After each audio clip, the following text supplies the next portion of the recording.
नमस्कार। कहानियों के इस सफ़र में आप सबका बहुत स्वागत है। आज हम सुनेंगे भीष्म साहनी जी द्वारा लिखित कहानी पटरियाँ। कहानी शुरू करने से पहले मेरा आप सबसे विनम्र निवेदन है, यदि मेरे द्वारा सुनाई गई कहानियाँ आप सबको पसंद आती हों तो कृपया मेरे चैनल को ज़रूर सब्सक्राइब करें। तो चलिए शुरू करते हैं। कटरा राघोमल में से निकलकर वह बस स्टॉप की ओर बढ़े जा रहा था जब उसकी नज़र चौक के पास खड़े दो आदमियों पर पड़ी। उनमें से एक का चेहरा उसे परिचित सा लगा। उसे याद नहीं आया कि उस आदमी को कहाँ देखा है, लेकिन स्वभावानुसार वह अंदर ही अंदर कुछ सिकुड़ा और वहाँ से दुबक कर निकल जाने के लिए उसने आंखें नीची कर ली और सड़क के किनारे किनारे चलने लगा। भाई साहब, हे केशवराम जी, पहचाना नहीं क्या? आवाज़ आई। वह खिसिया गया और बगले झांकता सा उसकी ओर गया। जिस ढंग से उस आदमी ने इसे बुलाया था, केशवराम को पहले ही उसमें अवज्ञा की झलक मिल गई। इस आवाज़ में ना आग्रह था ना आदर। केशवराम को अपनी खाकी पतलून का और नीचे पहने मैले सफ़ेद जूतों का भास हुआ। कहिए, कहाँ चले जा रहे हैं इस वक्त? मुझे पहचाना या नहीं? उसने छीड़ सी मुस्कान से फिर उस आदमी के चेहरे की ओर देखा। वह आदमी भी उसे पहचान नहीं पाया था। इनको जानते हो ना? उस आदमी ने अपने साथी से केशवराम का परिचय कराते हुए कहा। चोपड़ा साहिब के दामाद हैं। तीसरे आदमी ने औपचारिकता से हाथ आगे बढ़ा दिया। चोपड़ा साहब को जानते हो ना? वह मेरे बड़े मेहरबान रह चुके हैं। अंबाला में हमारे सुपरिटेंडेंट हुआ करते थे। पर उस आदमी को कोई दिलचस्पी नहीं थी, न चोपड़ा साहिब में, न किसी खाकी पतलून वाले उनके दामाद में। उसने हाथ मिलाने के बाद आंखें फेर ली। केशवराम को लगा जैसे चीथड़े की तरह उसने उसे सड़क के किनारे फेंक दिया है। चोपड़ा साहब आजकल कहाँ पर हैं? यहीं पर हैं, केशवराम ने विनम्र धीमी आवाज में कहा। अच्छा, यहीं पर हैं? केशवराम को लगा जैसे चोपड़ा साहब के यहाँ होने से उसका कुछ महत्व बढ़ गया है। मैं ज़रूर दर्शन करने आऊँगा। आजकल किस पोस्ट पर हैं? सर्विस से तो रिटायर हो चुके हैं। लाजपत नगर में रहते हैं। उस व्यक्ति की आंखों में हल्की सी आग्रह की झलक जो क्षण भर पहले मिली थी, रिटायर शब्द सुनकर बुझ गई। केशवराम ने झट से जोड़ा। लाजपत नगर में रहते हैं, वहीं पर अपना बंगला बना लिया है। अपरिचित की आंखों में आग्रह की झलक लौट आई। लाजपत नगर में बड़े आदमी बंगला बनाते हैं, और जिस आदमी ने लाजपत नगर में अपना घर बना लिया है वह अभी भी अच्छी पोजीशन पर होगा। केशवराम को लगा जैसे परिचित की नज़रों में उसकी स्थिति बेहतर बनने लगी। प्रतिष्ठा का पारा धीरे धीरे ऊपर होने लगा।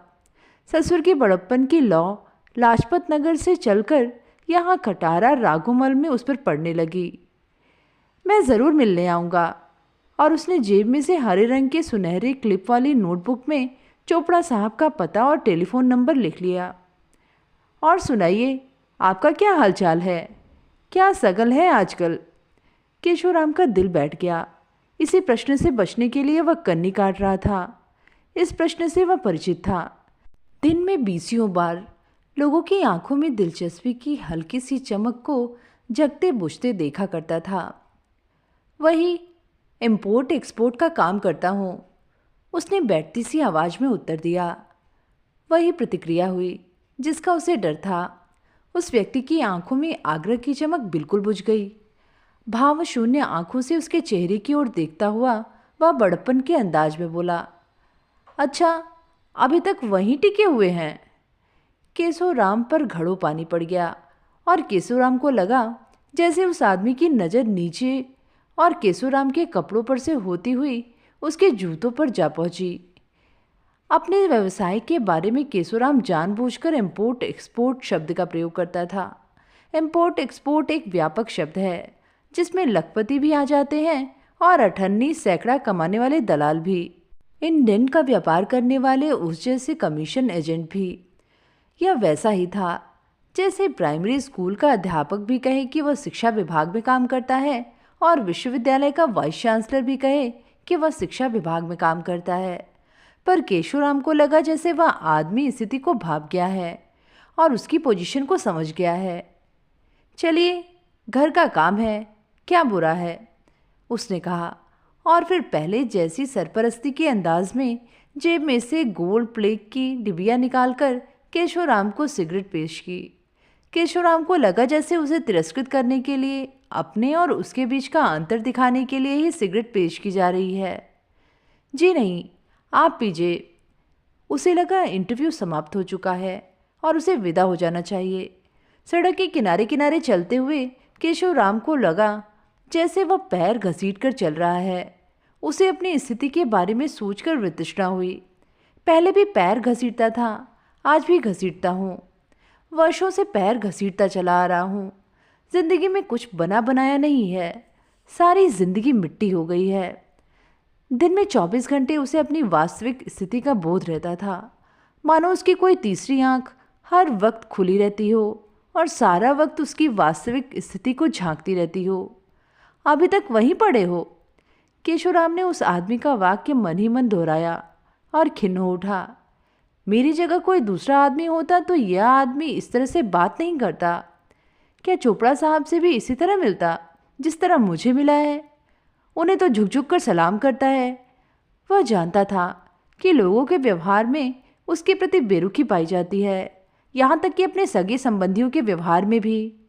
पिछली बार जब वह अपने ससुर चोपड़ा साहब से मिलने गया तो बातें करते हुए चोपड़ा साहब ने अपना पैर उठाकर उसकी कुर्सी पर रख दिया, उसे जताने के लिए कि वह उसकी हैसियत को समझते हैं। क्या वह इस तरह की बात अपने बड़े दामाद के साथ भी करेंगे? क्या उसकी कुर्सी पर भी अपना पैर रख देंगे? उसका बड़ा दामाद सरकारी अफसर है, 1000 रुपये महीना पाता है। उसके लिए तो चोपड़ा साहब केक मंगवाते हैं, उसके साथ हंस हंस कर बातें करते हैं। केशवराम जाए तो उसे लेक्चर देते हैं। बस स्टॉप पर फिर उसे एक परिचित चेहरा नजर आया और केशवराम को लगा जैसे उसने केशवराम को पहचान कर मुंह फेर लिया है। क्या मैं अफसर होता तो यह इस तरह मुंह फेर लेता? बस के डंडे के साथ झूलते हुए केशवराम को अपनी पत्नी की याद आई। उसकी आंखों में भी उपेक्षा उतर आई थी। अब उसकी पत्नी को उसकी हर आदत अखरने लगी थी। वह खाना खाते समय सालन ज़्यादा खा जाता था। किसी ज़माने में उसकी पत्नी हंसकर उसकी कटोरी में और सालन डाल दिया करती थी। तब उसकी पत्नी की आंखों में उसके भविष्य के बारे में हल्की सी आशा की चमक रहा करती थी, मानो उसे उम्मीद हो कि एक न एक दिन उसकी स्थिति में परिवर्तन आएगा। फिर एक दिन सहसा उसने उस चमक को बुझते देखा था। उसे वह क्षण याद था जब वह चमक बुझ गई थी और उसकी पत्नी ने उसकी ओर से मुंह फेर लिया था। उस रोज़ वह सुबह के वक्त चौके में पत्नी के साथ बैठा चाय पी रहा था। तब वे शहर की एक सकरी गली में 2 कमरों का घर लेकर रहने लगे थे। उसकी पत्नी आंगन के ही एक कोने में रसोई किया करती थी। आंगन की छत में लोहे की सलाखों की झरझरी लगी थी, जिसमें से रोशनी छन छन कर नीचे आया करती थी। सुबह नाश्ते के वक्त ज़रूर झरझरी में से पानी गिरता था। ऊपर रहने वाले किराएदार की पत्नी अपना आंगन धोती थी और किराएदार उसके किसी सेठ का दूर का संबंधी था। जब पानी गिरता था तो वह उठकर ड्योढ़ी की दहलीज पर बैठ जाया करता था। पर उस रोज गंदे पानी के छींटे उसके सिर पर गिरे थे। तब वह चुपचाप उठकर दहलीज पर चला गया था। इस पर उसकी पत्नी बड़बड़ाई थी। उसने अपने पति को डांट दिया था, तुम चाहती हो कि इस छोटी सी बात के लिए मैं सेठ के नाती से दुश्मनी मोल ले लूं? तुम अपना चूल्हा पीछे सरका लो। अभी उसकी पत्नी ठिठक कर उसकी ओर देखने लगी थी और तभी उसकी आंखों में आशा की चमक बुझ गई और उसने उपेक्षा से मुंह फेर लिया था। आगे बढ़ते जाओ जी, आगे बढ़ते जाओ। बाबूजी खाकी पतलून वाले, आगे बढ़ते जाओ। कंडक्टर की आवाज़ थी। डंडे को पकड़े पकड़े वह थोड़ा आगे की ओर सरक गया। क्या चोपड़ा साहब भी इस तरह बसों में धक्के खाते हैं? क्या उनके बड़े दामाद को भी बस में चढ़ पाने के लिए 3-3 बसों के पीछे भागना पड़ता है? इस वक्त वह मजे से मोटर में बैठा अपने दफ्तर में जा रहा होगा। सब दोष मेरी मिट्टी का है और किसी का नहीं। कोई क्या कह सकता है? अगर एमए पास करने के बाद मैं अपना शहर छोड़ देता तो इस वक्त तक ज़रूर कहीं ना कहीं पहुंच चुका होता। उसे अपने बाप पर गुस्सा आया, जिसने अपने सफ़ेद बालों का वास्ता देकर उसे घर पर रोके रखा था। उसे लगा जैसे इंसान की ज़िंदगी में कभी कभी एक क्षण आकाश से उतरता है, चमकता हुआ सौभाग्य क्षण, उज्ज्वल झिलमिलाता हुआ क्षण।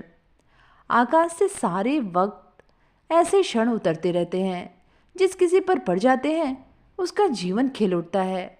ऐसा सौभाग्य का क्षण उस पर नहीं उतरा, और जो अब तक नहीं उतरा वह आगे क्या उतरेगा।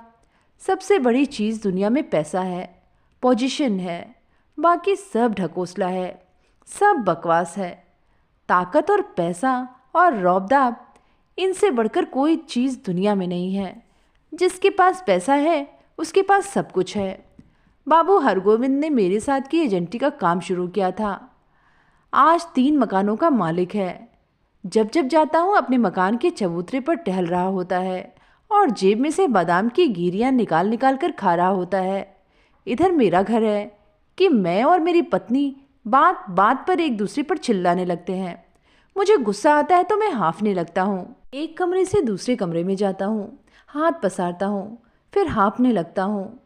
पत्नी भी हाथ पसार कर कहती है, और चिल्लाओ, जाओ बुज़दिल कहीं का, मरदूद, कर कुरा कुछ सकता नहीं, केवल चिल्ला सकता है। और मेरी नाकामयाबियों को एक एक कर मेरे मुंह पर मारने लगती है। आगे सरकते जाओ बाबू, आगे सरकते जाओ, बाबू खाकी पतलून वाले, आगे बढ़ते जाओ। पूरे 11 बजते बजते वह कारखाने में दाखिल हुआ। कारखाना शहर से 5 मील की दूरी पर था। यहाँ वह पिछले 3 रोज से किरमिच का 50 गांठ का ऑर्डर मंजूर करवाने आया था, पर अभी तक बड़े सेठ से मुलाकात नहीं हो पाई थी। जय सीताराम जी, उसने क्लर्कों के कमरे में कदम रखते हुए प्रेम बाबू से कहा। प्रेम बाबू अपनी फाइल पर झुका रहा। केशवराम जानता था कि वह अभिवादन का उत्तर नहीं देगा। थोक बाजार में बैठने वाले दुकानदार भी उसके अभिवादन का उत्तर नहीं देते थे। जय सीताराम जी कहता हुआ वह दुकानों के बीचों बीच सड़क पर रोज गुजर जाया करता था। पतला छरहरे बदन का प्रेम बाबू माशूकों की तरह दफ्तर में काम करता था। अंदर से बड़े सेठ केवल उसी को पुकारते थे और वह मटक मटक कर टहलता हुआ फाइल उठाकर अंदर जाता था। काम में तेज था। सभी चिट्ठियों के बीच एक और उसी के हस्ताक्षर की चिड़ी बनी रहती थी। बड़े सेठ के दफ्तर में से जब किसी को डांटने की आवाज़ आती या फर्श पर फाइल पटकने की, तो क्लर्कों की कलमें लरच जाती थी। क्लर्कों के हॉल कमरे में त्रास छा जाता था, मगर प्रेम बाबू निश्चिंत बैठा रहता था। आज हमारी मुलाकात करवा दो प्रेम बाबू, 3 दिन से यहाँ बैठा हूँ। वह स्वयं कुर्सी खींचकर प्रेम बाबू की मेज के सामने बैठ गया और बैग खोलकर उसमें से अपना इंडियन बुक निकालकर सामने रख ली। तभी साहब के दफ्तर से अंदर से जमीन पर रजिस्टर पटकने की आवाज़ आई और उसके बाद फटकारने डांटने की। एक लर्जिश की लहर सारे कमरे में दौड़ गई। क्लर्कों ने कनखियों से एक दूसरे की ओर देखा। उसकी नज़र साहिब के दफ्तर के दरवाजे पर पड़ी। दरवाजे पर लगा पीतल का हैंडल ज्यों का त्यों निस्पंद अपनी जगह पर स्थिर था। उसके बगल में दीवार पर लगी घड़ी भी खामोश सी खड़ी थी। 11:30 बजते बजते बम्बई का एजेंट आया। केशवराम उसे वर्षों से जानता था कि उसे बैठाने के लिए प्रेम बाबू उठ खड़ा होगा। बम्बई का सेठ कद में लंबा था, हाथी की तरह धीमे धीमे चलता था, धीमे धीमे बोलता था। केशवराम उसे वर्षों से जानता था। सेठ के ऊंचे कद, बंद गले के लंबे सफ़ेद कोट, कामदार टोपी में ही बड़प्पन था। अगर केशवराम लंबे कद का होता तो उसकी चाल ढाल में भी रौब आ जाता। केशवराम स्वयं अपनी कुर्सी छोड़कर एक ओर को हट गया। कहो प्रेम बाबू, अच्छे हो? कहते हुए बम्बई का सेठ कुर्सी पर बैठ गया। केशवराम को लगा जैसे उसे फिर चीथड़ी की तरह एक ओर फेंक दिया गया है। तभी सेठ ने गर्दन घुमाकर उसकी ओर देखा और मुस्कुराकर बोला, मैंने आपकी कुर्सी छीन ली? नहीं नहीं, इसमें क्या है, केशवराम ने सिर हिलाते हुए कहा। तभी केशवराम के बदन में गरमाइश आ गई, पुलकन भी हुई, भावोद्रेक भी हुआ। केशवराम जितनी जल्दी तिरस्कार को महसूस करता था उतनी ही जल्दी उसे क्षमा भी कर देता था, बल्कि भावुक हो उठता था। लेकिन 12 बजते बजते केशवराम के कान खड़े हो गए। वातावरण में एक प्रकार का तनाव आ गया। एक धूमिल सा संशय उसके मन में जागा कि उसका अपमान होने जा रहा है। उसे अक्सर इस बात का पहले से भास हो जाता था। हुआ कुछ नहीं था, केवल पीछे के दरवाजे में कारखाने के भोजनालय का रसोइया प्रकट हुआ था और धीरे धीरे उसकी ओर चला आ रहा था। कारखाने वाले ने यहाँ पर एक भोजनालय खोल रखा था, साफ सुथरा भोजनालय। नहा धोकर नंगे बदन रसोई पकाने वाला महाराज जो हाथ जोड़कर बात करता था और जिसके जिस्म पर यज्ञोपवीत लटकता रहता था। यहाँ बाहर से आने वाले लोगों को खाना खिलाया जाता था। महाराज बढ़ता आ रहा था और केशवराम के मन का संशय धक धक का रूप लेने लगा था। जिम लीजिए, भोजन तैयार है, उसने पास आकर कहा। केशवराम उसे पहले से देख रहा था। बम्बई के सेठ की नज़र उसकी ओर बाद में उठी। जिम लीजिए, भोजन तैयार है। केशवराम को लगा जैसे महाराज उतनी ही विनम्रता से उसे भी निमंत्रण दे रहा है जितनी विनम्रता से बम्बई के सेठ को। महाराज के नम्र निवेदन को सुनकर केशवराम को भूख लगाई। उसने आंखें मिचकाकर फिर एक बार महाराज की ओर देखा। हाथ जुड़े थे, अधमुधी आंखें विनम्र निमंत्रण में बिछी बिछी जा रही थीं। बस जब बम्बई का सेठ उठा तो केशवराम भी उठ खड़ा हुआ, और जब बम्बई के सेठ ने प्रेम बाबू से चलते चलते कहा, अच्छा प्रेम बाबू, हम इतने में जिम आवे, तो केशवराम ने भी मुड़कर प्रेम बाबू की ओर उसी ढंग से देखा और बम्बई के सेठ के पीछे पीछे भोजनालय की राह ली।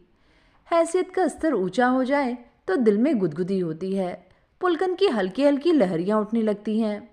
पर 5 मिनट के बाद केशवराम लौट आया। पानी पानी, पसीना पसीना, हीन भाव की सबसे निचली सीढ़ी तक लुढ़क कर पहुंचा हुआ। आते ही कुर्सी पर बैठ गया और गठरी की तरफ पड़ गया, कपड़ों के ढेर की तरह। महाराज ने न जाने किस जन्म का बदला लिया था। ऐन भोजनालय के बाहर पहुंचकर घूम गया था। बम्बई वाले सेठ को तो मेज कुर्सी वाले कमरे के अंदर पधारने को कहा और केशवराम को बरामदे की ओर इशारा करते हुए बोला, बाबूजी, आप उधर विराजिए, आपके लिए इधर पत्तल लगवा दूंगा। कारखाने के रसोइये की आंखें भी तोलना जानती है। कारखाने के सभी लोग, रसोइया भी और क्लर्क भी और चपरासी चौकीदार भी, बाहर से आने वाले लोगों को बड़े साहब की आंख से देखते हैं। जिनसे बड़े साहब हंसकर मिले उनसे वे हंसकर मिलते हैं। जिनसे साहब हाथ मिलाते हैं उन्हें वे सलाम करते हैं। सभी में साहिब की आत्मा बसती है। वह उसी क्षण भोजनालय से लौट आया था और रास्ते में वह एक बार ठिठक गया था। उसके मन में आया इंडियन बुक फेंक दूं और घर लौट जाऊं। उसे लगा जैसे रसोइये ने उस पर पेशाब कर दिया है। पर ठिठकना लौट जाना नहीं होता। हम समझते हैं कि ठिठकने वाले क्षण जीवन के निर्णायक क्षण होते हैं, गाड़ी का कांटा बदलने वाले क्षण। पर ऐसा कुछ नहीं है। यूँ तो कोलू का बैल भी चलते चलते ठिठक जाता है, रुक भी जाता है, पर मुड़कर कभी नहीं चलता। केशवराम भी दफ्तर में लौट आया था और कुर्सी पर ढेर हो गया था। सब दोस्त इस खाकी पतलून का था, सब दोस्त एमए की डिग्री का था, वरना दलाल दुनीचंद क्यों पानी पानी नहीं होता। काली टोपी पहने और छोटी सी बही बगल में दबाए टुनीचंद झट से सेठ की दहलीज पर जा बैठता है। सेठ की रुखाई उसे नहीं चुभती। कोई बहुत रूखा बोले तो दुनीचंद जेब में से तंबाकू की डिबिया और चूना निकालकर तंबाकू की चुटकी फांक लेता है। तंबाकू की चुटकी से सब तिरस्कारों का डंक टूट जाता है। वह कटरा राधोमल में से निकलने के ख्वाब नहीं देखता। दोपहर हो चुकी होगी। बड़े साहब से मिलने के अभी तक कोई आसार नहीं आ रहे थे। बम्बई का सेठ जिम कर लौटने के बाद सीधा साहब के दफ्तर में चला गया था और अपना ऑर्डर मंजूर करवाकर उधर से ही बाहर चला गया था। तभी केशवराम बैठा बैठा स्वप्न देखने लगा। सभी एजेंट दिवा स्वप्न देखते हैं। सभी वे लोग जो अपनी पटरी से उतरे हुए हैं, जिनकी एक टांग कटरा राधोमल में तो दूसरा लाजपत नगर में होती है। उसने देखा कि वह रेलगाड़ी में बैठा है, उसके पास टिकट भी है, पर कारखाने का बड़ा सेठ उसकी सीट पर अपना बिस्तर बिछाना चाहता है और उसे डिब्बे में से निकल जाने को कह रहा है। वह केशवराम को नहीं पहचानता, मगर केशवराम ने उसे पहचान लिया है। केशवराम उसे अपना हरे रंग का टिकट दिखाता है और पीले रंग का रिजर्वेशन टिकट जिस पर लाल रंग की रेखा खींची है। सेठ की ठुड्डी पहले से ज़्यादा चौड़ी हो गई है और उसके गाल लटकाए हैं। सेठ हाथ चमकाकर उसे निकल जाने को कहता है, मगर केशवराम टेढ़ा होकर खड़ा हो जाता है और बर्थ के डंडे को पकड़ लेता है। प्रेम बाबू पहुंचा जाता है और भोजनालय का महाराज भी, और दोनों उसे धक्के दे देकर निकालने की कोशिश करते हैं। वह डंडे से और ज़्यादा चिपक जाता है। महाराज डंडे पर से उसकी उंगलियां खींच खींच कर उतारता है, पर केशवराम डंडे को फिर से पकड़ लेता है। सभी उसे बराबर धक्के दिए जा रहे हैं और तभी गाड़ी चलने लगती है। उसके पहियों की घर घर की आवाज़ आने लगती है। बिल्कुल दलालों वाला सपना था, जिसमें दलाल के साहस को पराकाष्ठा तक दिखलाया जाता है। एक धक्के के साथ केशुराम होश में आ गया। उसके शरीर को जरा सा हिचकोला भी लगा, मानो चलती गाड़ी का ही धक्का हो। बाकी का दृश्य तो आंखों से ओझल हो गया, लेकिन घर्र घर्र की आवाज़ अभी भी आ रही थी। उसने प्रेम बाबू की ओर देखा। प्रेम बाबू मुस्कुराए जा रहा था। क्या बात है प्रेम बाबू? केशवराम ने तुनक कर पूछा। केशवराम का शरीर गाड़ी में पड़े धक्कों से अभी भी धुना धुना महसूस कर रहा था। सुनते नहीं हो, साहब की मोटर जा रही है। केशवराम को एक और हिचकोला लगा। सचमुच मोटर के इंजन की आवाज़ थी। केशवराम सहसा उठ खड़ा हुआ। इंडियन बुक उसके हाथ में थी और वह एक छलांग में जैसे 10 फुट का फासला तय करके साहिब के दफ्तर के बाहर जा पहुंचा। दरवाजे पे पहुंचकर वह क्षण भर के लिए ठिठका। उसे लगा जैसे कोई आंधी उसे बहा कर ले आई है। दरवाजे पर लगे पीतल के हैंडल पर उसकी नज़र अटक गई। उसका हाथ हैंडल तक उठने के लिए इनकार कर रहा था। उसने घूमकर क्लर्कों की ओर देखा। प्रेम बाबू ही नहीं, पीलिया का हमारा राधे मोहन भी फटी फटी आंखों से उसे देखे जा रहे थे।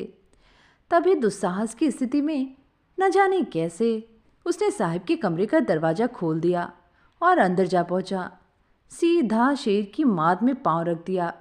बड़े से दफ्तर के बीचों बीच साहिब खड़ा था, लगभग वैसा ही जैसा गाड़ी के डिब्बे में नजर आया था। गाल लटके हुए, सफ़ेद घुटा घुटा सिर, दफ्तर के बीचों बीच खड़ा अपना कोट पहन रहा था ताकि फाइल पटकने में आसानी रहे। साहिब कमरे के बीचों बीच खड़े थे और बाहर मोटर का इंजन अभी भी चल रहा था। घर घर घर घर। साहिब मेज पर से कुछ उठाने आए थे। केशवराम को लगा साहिब का कमरा कांच का बना है, बिल्लौर चमकते कांच का जो जगह जगह से चमकता है। तो ये थी कहानी पटरियाँ।